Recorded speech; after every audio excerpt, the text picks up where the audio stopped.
नमस्कार साथियों, मैं हूं शशिकांत कुमार। आप देख रहे हैं इन टॉक। बिहार की सियासत में फिर से एक दिलचस्प मोड़ आ चुका है। वक्फ संशोधन बिल पर जेडीयू के समर्थन ने एक नई बहस का जन्म दे दिया है।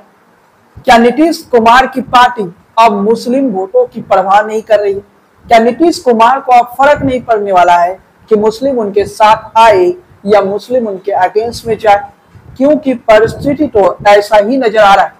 आज के इस वीडियो विश्लेषण में हम केवल मुस्लिम वोटों पर नजर नहीं डालेंगे, बल्कि बिहार के जातिगत राजनीति को भी समझने की कोशिश करेंगे।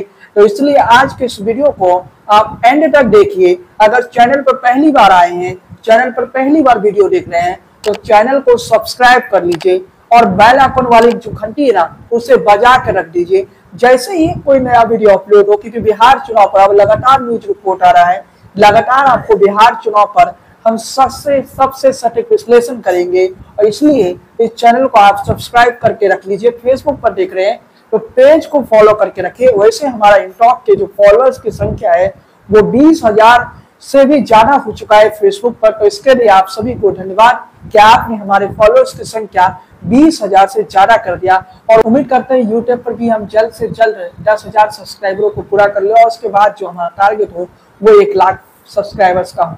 खैर साथियों, आज के इस वीडियो विश्लेषण की शुरुआत करते हैं। सबसे पहले आपको बताते हैं कि बिहार की सियासत में वक्फ बिल और उसके बाद की राजनीति क्या है। वक्फ बिल के बाद की राजनीति क्या है? क्योंकि पहले वक्फ बिल में जेडीयू सपोर्ट करता है, उसके बाद इस्तीफों का एक सिलसिला शुरू हो जाता है। इस्तीफों का एक नया सिलसिला शुरू हो जाता है। जेडीयू के कई मुस्लिम नेता नाराज होकर पार्टी छोड़ देते हैं। 23 मार्च को नीतीश कुमार इफ्तार पार्टी रखते हैं। उस इफ्तार पार्टियों में 8 बड़े संगठनों ने, यानी मुस्लिम संगठनों ने इफ्तार पार्टी में आने से साफ इनकार कर दिया। जब इतिहास के पन्नों को पलटा जाएगा तो उस इतिहास के पन्नों में कई जानकारी सामने आएगा। याद करिए 2019 में जब नरेंद्र मोदी की सरकार ने ट्रिपल तलाक का बिल संसद में लेके आया था, जिसे जेडीयू ने सपोर्ट नहीं किया था। लेकिन जेडीयू ने अगेंस्ट में भी वोटिंग नहीं किया था। जेडीयू ने सदन से वॉकआउट किया था, यानी जेडीयू सदन को छोड़कर चली गई थी। इसके अलावा एक और मामला आता है, वो मसला है इसके बाद सीए के मुद्दे पर भी जेडीयू खुलकर सपोर्ट नहीं करता है। जेडीयू खुलकर सपोर्ट नहीं करता है, बल्कि जेडीयू वहां भी दूसरा रास्ता पाता है कि जेडीयू वोट नहीं करता है। उस समय पार्टी के कई नेता, जो प्रशांत किशोर पार्टी में नंबर 2 पर थे, प्रशांत किशोर ने खुलकर विरोध किया था। जेडीयू के नंबर 2 प्रशांत किशोर, जो नंबर 1 बनना चाहते थे उस समय, उसके बाद प्रशांत किशोर पार्टी छोड़ के चले गए। लेकिन तमाम परिस्थितियों को जब हम देखें तो नीतीश कुमार ने खुलकर सीए का विरोध नहीं किया। नीतीश कुमार ने खुलकर ट्रिपल तलाक का विरोध नहीं किया। धारा 370 जब हटाया गया तब भी नीतीश कुमार खुलकर अगेंस्ट में नहीं आए, तब भी नीतीश कुमार ने वोटिंग नहीं किया। और नीतीश कुमार को पता था कि अगर वो वोटिंग नहीं करेंगे तो इससे भारतीय जनता पार्टी को लाभ होगा, और वही हुआ। भाजपा को इसका लाभ हुआ। अब बताते चले कि नीतीश कुमार का जो सियासत है वो वक्त वक्त के साथ बदलता रहता है। नीतीश कुमार खुद की सियासत को वक्त के साथ बदलते रहते हैं, और यही नीतीश कुमार की राजनीति की नीति है। नीतीश कुमार कभी भाजपा के साथ नजर आते हैं तो कभी नीतीश कुमार आरजेडी के साथ भी नजर आते हैं। नीतीश कुमार जो है, मूल रूप से जो नीतीश कुमार का विचारधारा है वो समाजवाद का है, यानी सोशलिस्ट का है।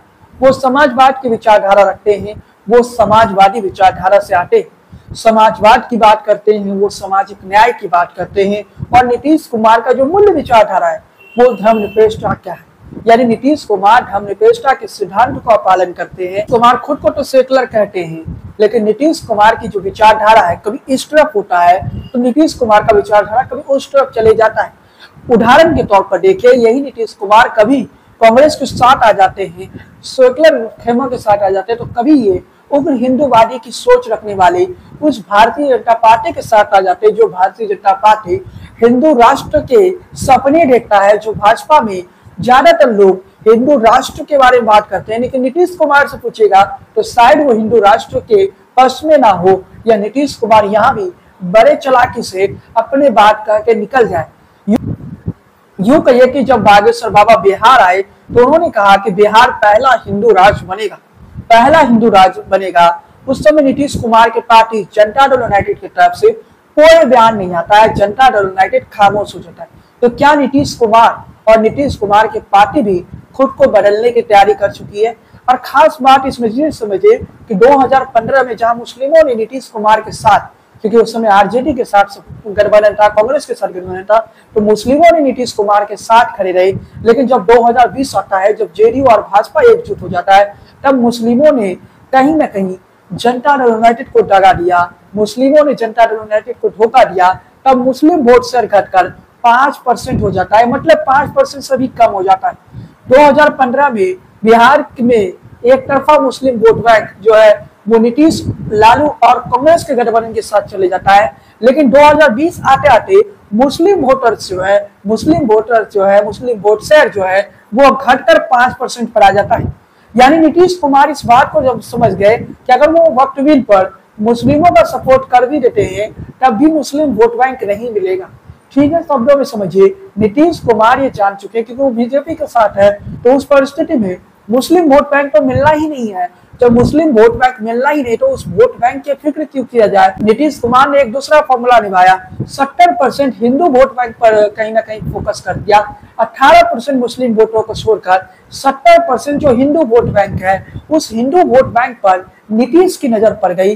अगर 18% खपा भी हो जाती है वक्त बिल के बहाने तो खपा होने दीजिए, मुस्लिम वोट ऐसे भी नहीं मिलने वाला है।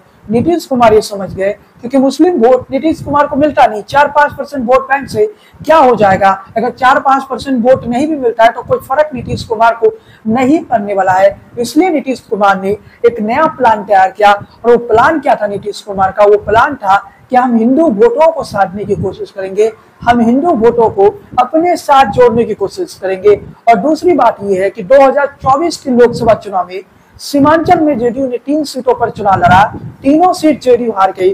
वो 3 सीट है कटिहार, पूर्णिया और किशनगंज। इन तीनों लोकसभा सीटों में मुस्लिम आबादी काफी ज्यादा है, यानी मुस्लिम आबादी कम नहीं है। इन तीनों सीटों पर मुस्लिम आबादी 40% से ज्यादा है। किशनगंज तो वो सीट है जहां 65 से 66% मुस्लिम आबादी है। तो जरा सोचिए जेडीयू को क्या हासिल हो जाता है अगर जनता दल यूनाइटेड, आप कह सकते हैं कि बीजेपी के साथ रहती, एनडीए के साथ रहती, वक्फ बिल का विरोध कर देती। वक्फ बिल का विरोध करने के बाद भी जनता दल यूनाइटेड को कुछ नहीं मिलने वाला है, क्योंकि मुस्लिम वोट बैंक 2015 में जो एक तरफा मुस्लिम वोट मिला, 90-95% मुस्लिम वोट मिला, वो घटकर 2020 में 4-5% हो गया। तो नजरिया को समझिए कि जब भाजपा के साथ जेडीयू रहेगी तो मुस्लिम वोट बैंक नहीं मिलेगा। जेडीयू इस बात को समझ लिया कि आज भी अगर जेडीयू तेजस्वी के साथ चले जाते हैं तो मुस्लिम वोट बैंक एक तरफा जेडीयू को मिल जाएगा। यानी जेडीयू मुस्लिम वोट बैंक का ज्यादा फिक्र नहीं किया। इसके आगे की परिस्थितियों को मैं समझाता हूँ कि जेडीयू की जो नई पीढ़ी है, जेडीयू के जो नए नेता है, वो अब मुसलमानों से उम्मीद नहीं कर रहे, यानी वो मुसलमानों की उम्मीद नहीं कर रहे हैं।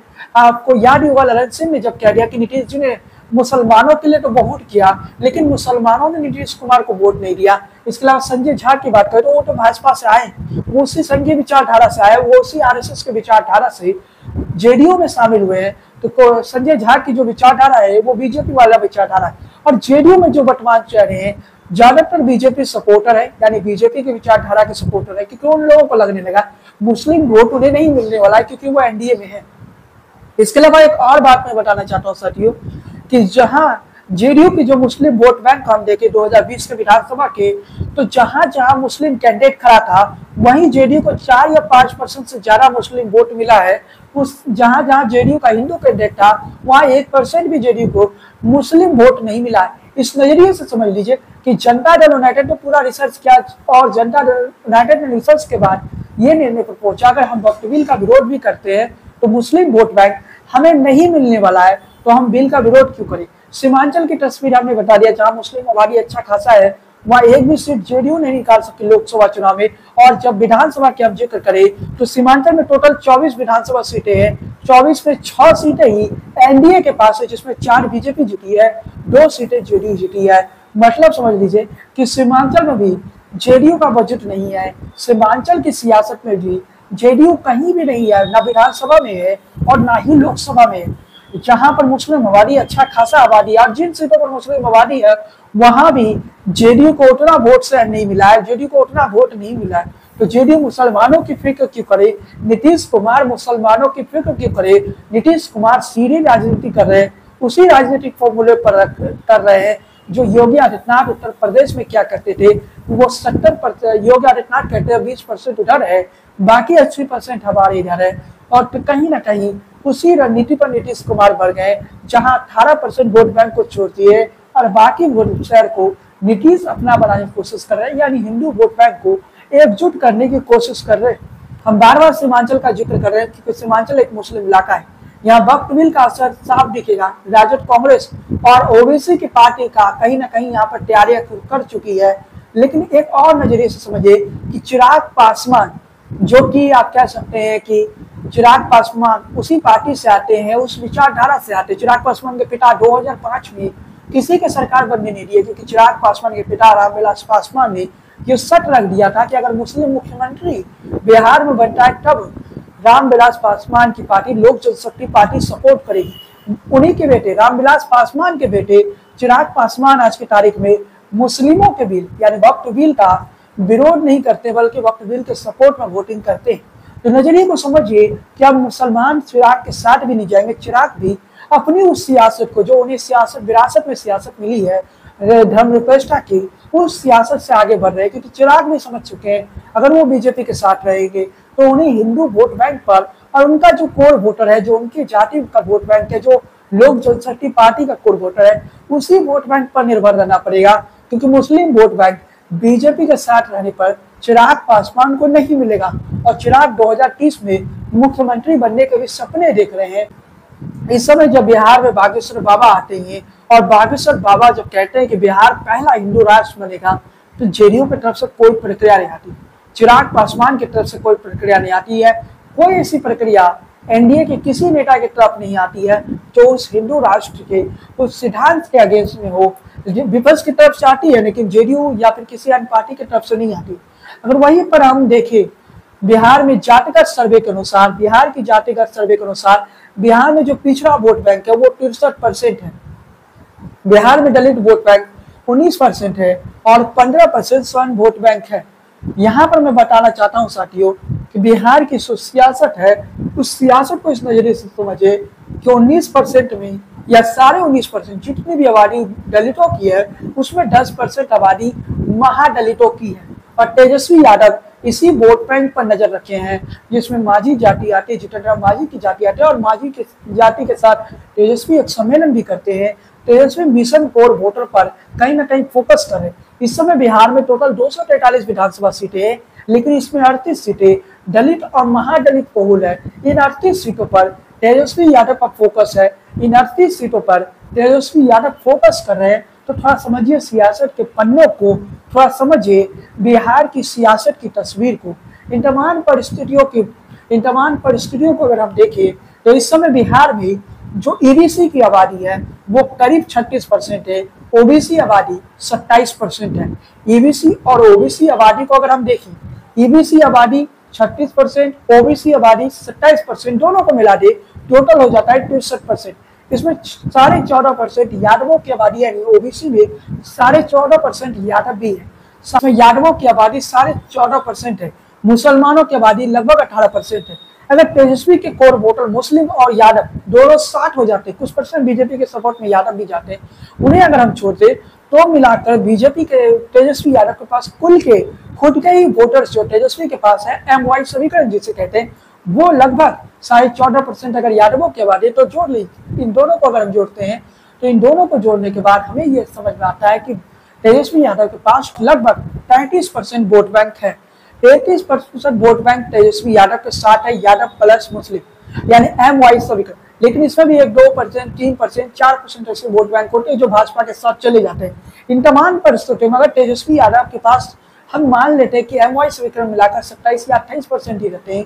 और इसमें मैं एक बात और नोट करना चाहता हूं कि इस वोट बैंक के साथ ही अब तेजस्वी की नजर कई और जातियों, इसमें भी तेजस्वी यादव की जो आप कह सकते हैं कि नजर है वो अन्य जातियों को जोड़ने की। तेजस्वी बार बार A to Z की पॉलिटिक्स की बात करते हैं, जिसमें सवर्ण भी है, जिसमें दलित भी है, जिसमें पिछड़ा भी है, जिसमें ईबीसी भी है, जिसमें मुस्लिम समुदाय भी है, जिसमें महिला वोटर्स भी है। यानी तेजस्वी की नजर सब पर पड़ी हुई है। और तेजस्वी यादव की अगर कोर वोटर को तेजस्वी यादव अपने कोर वोटर को इकट्ठा कर लेते जो 90 के वक्त लालू यादव के साथ थे, इसी कोर वोटर को तेजस्वी इकट्ठा कर लेते तो तेजस्वी बिहार के मुख्यमंत्री बन जाएंगे।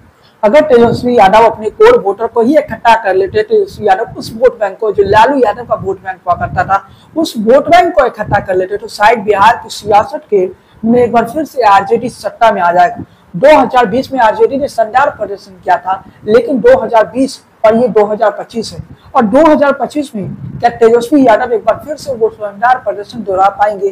क्या तेजस्वी यादव उस राह पर आगे बढ़ पाएंगे जिस राजनीति को तेजस्वी ने संभाला है? क्योंकि तेजस्वी यादव की लोकप्रियता बिहार में काफी ज्यादा है। एक तरफ नीतीश कुमार से मुसलमान नाराज है, नीतीश कुमार के बेटे निशांत कुमार की सियासत में एंट्री होने जा रही है। अगर निशांत की सियासत में एंट्री होती है तो नीतीश कुमार परिवारवाद की उस सियासत पर हमला नहीं कर पाएंगे, उस प्रकार से हमला नहीं कर पाएंगे, क्योंकि उनके बेटे का ही राजनीति में एंट्री हो जाता है। इन तमाम परिस्थितियों के बीच में बिहार की सियासत एक अहम मोड़ पर आ चुका है। नीतीश का वक्त बिल में सपोर्ट करना मुसलमानों की नाराजगी है। क्या मुसलमानों की ये नाराजगी नीतीश कुमार पर भारी पड़ेंगे या फिर नहीं? और दूसरी महत्वपूर्ण बात, राम मंदिर पर नीतीश कुमार चुप रहे, विरोध नहीं किया। सीए पर नीतीश कुमार चुप रहे, बच के रहे, कोई विरोध नहीं किया। उसका ट्रिपल तलाक पर नीतीश कुमार कुछ नहीं बोले। इसके अलावा नीतीश कुमार ट्रिपल तलाक पर कुछ नहीं बोले, नीतीश कुमार खामोश रहे। यानी ट्रिपल तलाक का जो कानून संसद में आया उस पर भी नीतीश कुमार की पार्टी की तरफ से कोई जवाब नहीं आया, नीतीश कुमार की पार्टी खामोश रही। इन तमाम परिस्थितियों को जब हम देख रहे हैं, बिहार की सियासत एक ऐसे मोड़ पर पहुंच चुका है, बिहार की राजनीति एक ऐसे मोड़ पर पहुंच चुका है जहां नीतीश कुमार भाजपा के सियासत को कर रहे हैं। नीतीश कुमार सीधे तौर पे हिंदू और मुस्लिम कर रहे हैं। नीतीश कुमार हिंदू वोटरों को एकजुट करना चाह रहे हैं। इन तमाम परिस्थितियों के बीच में ईबीसी और ओबीसी वोट बैंक को ही जोड़ देते तो टोटल 63% हो जाता है। इस समय जनता दल यूनाइटेड यानी नीतीश कुमार की जो पार्टी है, नीतीश कुमार की पार्टी इस समय एक ऐसे मोड़ पर खड़ी है जहां नीतीश के साथ मुस्लिम वोट बैंक नहीं है, जहां नीतीश के साथ मुसलमान नहीं है। नीतीश कुमार अब पूर्ण रूप से हिंदू वोट बैंक पर निर्भर हो गए। ऐसा बात नहीं है कि वक्फ बिल का सपोर्ट कर दिया तब मुसलमान नहीं है। अगर वक्फ बिल का सपोर्ट ना भी किए होते तो नीतीश के साथ 4 या 5% मुस्लिम वोट जुड़ते हैं, वो भी उस सीट पर जहां मुस्लिम कैंडिडेट होते हैं। मतलब थोड़ा समझिए कि नीतीश कुमार सीए पर खामोश रहे, ट्रिपल तलाक पर खामोश रहे, राम मंदिर तो संसद से आया है, राम मंदिर तो सुप्रीम कोर्ट ने दिया, नीतीश कुमार ने सुप्रीम कोर्ट के निर्णय का सम्मान किया, लेकिन राम मंदिर पर भी नीतीश कुमार ज्यादा कुछ नहीं बोले। वक्फ बिल पर नीतीश कुमार ने खुलकर सपोर्ट किया। 370 पर नीतीश कुमार का कोई प्रश्न सामने नहीं आया, नीतीश कुमार 370 पर भी खामोश रहे। इन तमाम परिस्थितियों के बीच में बिहार की सियासत एक नए मोड़ पर खड़ा है। तो सवाल सिर्फ इतना नहीं है क्या नीतीश कुमार मुस्लिम वोट बैंक को भूल गए, सवाल असल में यह है क्या मुस्लिम वोट अब जेडीयू की जरूरत नहीं रही है? जवाब है शायद यही। जेडीयू अब उस राह पर चल रही है जहां सेकुलरिज्म सिर्फ एक बीता हुआ किस्सा बन चुका है, क्योंकि जेडीयू के जो नए राजनेता है, जो नई पीढ़ी के नेता हैं, ललन सिंह, संजय झा, ये जो नई पीढ़ी की सियासत है, ये जो नीतीश कुमार से अलग एक नई राजनीति लेके आ रहे हैं, ये भाजपा सपोर्टर है या संघ या आरएसएस को उस विचारधारा को ये लोग अपना चुके हैं, क्योंकि ललन सिंह खुले मन से कह चुके हैं नीतीश ने मुसलमानों के लिए बहुत किया, लेकिन मुसलमान नीतीश कुमार को वोट नहीं देते। अब नीतीश कुमार जातीय गणित पर फोकस कर रहे हैं, अब नीतीश कुमार हिंदुओं के वोट बैंक पर ज्यादा फोकस कर रहे हैं। नीतीश कुमार अब मुस्लिम वोट बैंक के मोह में नहीं है, अब मुसलमानों के वोट की तरफ नीतीश देखना नहीं चाह रहे हैं, क्योंकि मुस्लिम वोट तो नीतीश कुमार को मिलने से रहा, मुस्लिम वोट नीतीश कुमार के साथ नहीं आते हैं। तो नीतीश कुमार ने अपने लिए एक नई सियासत की शुरुआत कर चुके हैं।